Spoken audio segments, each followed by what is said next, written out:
देखिए जेजेपी की स्थिति जो है वो डामाडोल है, और उसके अलावा आप अदर्स को देखेंगे तो 4 सीटें, बीएसपी 1 सीट और इनेलो जो है वो 1 सीट पर चल रही है। अब जम्मू कश्मीर पर आते हैं, देखिए 90 विधानसभा सीटों पर जो रुझान है वो बिल्कुल साफ हो चुके हैं। अभी का आंकड़ा क्या कहता है रोहन? जी देखिए रोमिता, अभी का आंकड़ा अगर बता दें तो जम्मू कश्मीर में बीजेपी 26 सीटों पर है, कांग्रेस 10 सीटों पर आगे चल रही है, और नेशनल कॉन्फ्रेंस, कश्मीर में नेशनल कॉन्फ्रेंस ने कमाल कर दिया है, मतलब 41 सीटों। एक अपडेट मैं और देना चाहूंगी यहाँ पे, जो हरियाणा में जो रुझान सामने आ रहे हैं उसमें आप देखिए कि बीजेपी का जो वोट शेयर है वो 39% से ज्यादा हो गया है। सुबह भी इस बात का मैंने जिक्र किया था कि 2004 में, अगर 2009 के अगर आप आंकड़े को देखें तो उस वक्त वोट प्रतिशत 9% था।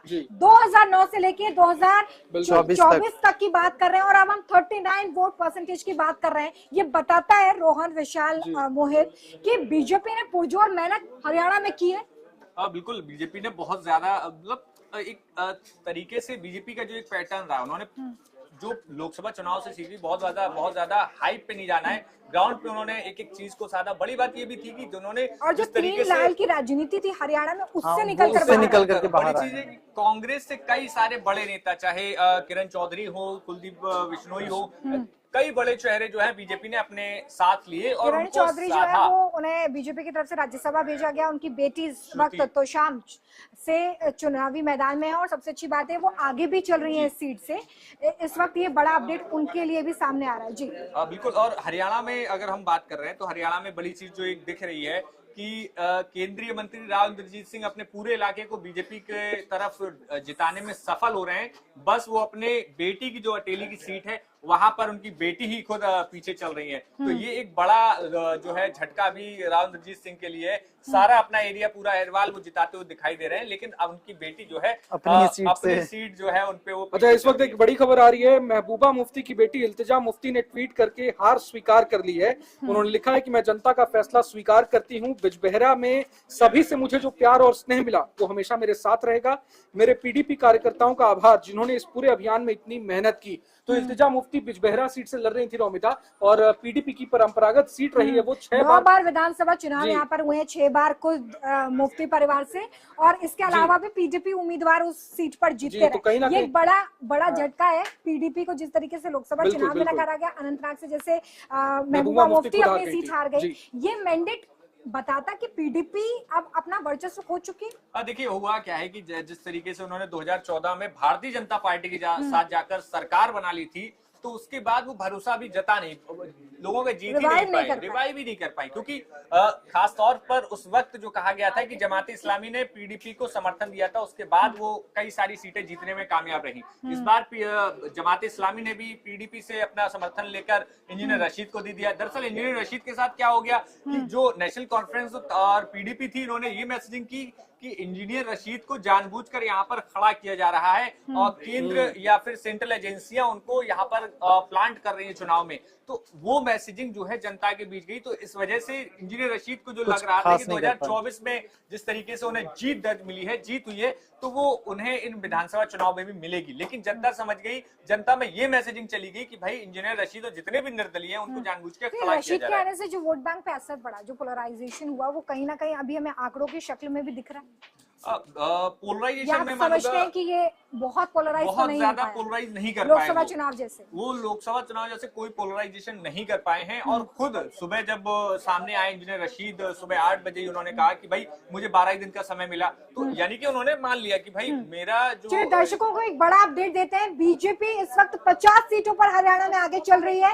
नायब सिंह सैनी जो कि लाडवा सीट से इस वक्त चुनावी मैदान में, वो 6000 वोटों से आगे चल रहे हैं। इसके अलावा भी कई सीटें जिस पर बीजेपी इस वक्त आगे चल रही है। और सबसे चौंकाने वाली बात यह है कि 9 बजे तक जो कांग्रेस आपको आंकड़ों की शक्ल में सबसे आगे नजर आ रही थी, ये भी लग रहा था कि कहीं 60, 65, 70 तक ये आंकड़ा ना पहुंच जाए, वो अब लगातार सिमटती हुई 35 पर आ गई है। लेकिन अभी रोहन ये मान लिया जाए, क्योंकि ये माना जाता है कि 10 बजे तक जो आंकड़े सामने आते हैं वही दिन भर रहते हैं, और वो तस्वीर काफी हद तक पास होती हुई नजर भी आ रही है। बिल्कुल रोमिता, 11:30 बज गए हैं, और सबसे सबसे अहम बात जो यहाँ पर हो जाता है वो ये है कि करीब महज अब 7 सीटें ऐसी रह गई हैं जहाँ वोटों का अंतर महज 1000 से कम है।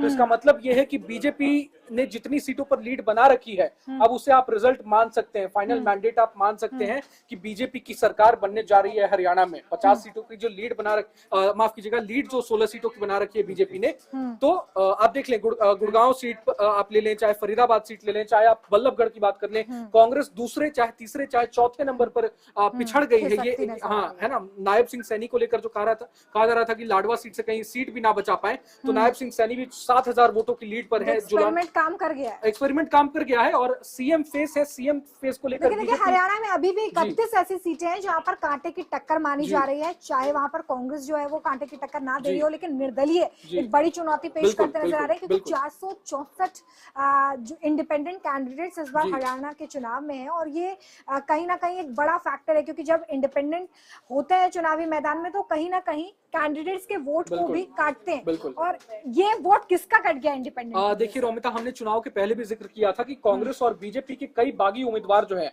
वो खेल कर सकते हैं इस बार, तो वही खेला हमने देखने को भी मिला है।